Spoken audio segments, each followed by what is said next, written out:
ចាដើមឆាយាបងប្អូនចាយកមកសកឆាជាមួយសាច់គោ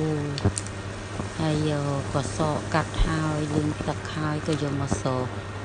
ចាដាំទឹកបងបើបន្តិចសកចាសកហើយទៅក៏យកទៅត្រាំទឹកត្រជាក់ត្រាំមួយសន្ទុះទៅ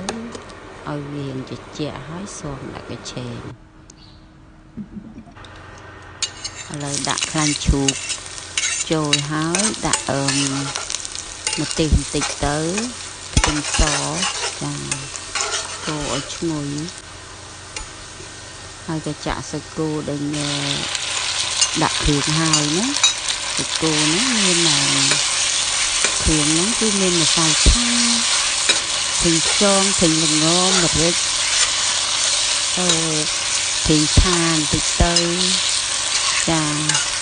ដើម្បីសាច់នឹងអត់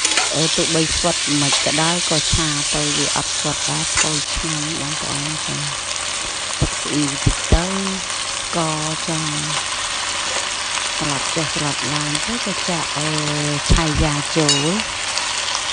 ចាដាក់ឆាយាចូលទៅបានឆាយាហ្នឹងស្លាប់ទៅឆ្អិនបាត់ទៅលាយតែបងប្អូនឆ្ងាញ់ជាងខាត់ណានេះខាត់ណាចាំដើមឆាយាទេដើមឆាយាដាំធម្មជាតិគ្រាន់តែដោតដើមនឹងក៏ដុះដែរហើយធម្មជាតិពិតហ្មងហើយឆ្ងាញ់ដើមវាផ្អែមមានជាតិផ្អែមណាយើងឆាណាចាហើយឡើងស្រួយហ្មងឈប់ឆ្ងាញ់ហើយបងប្អូនចាឆ្ងាញ់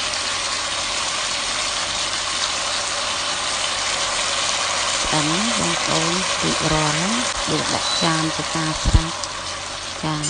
អរគុណច្រើនចាំជួបគ្នាលើក្រោយទៀតចា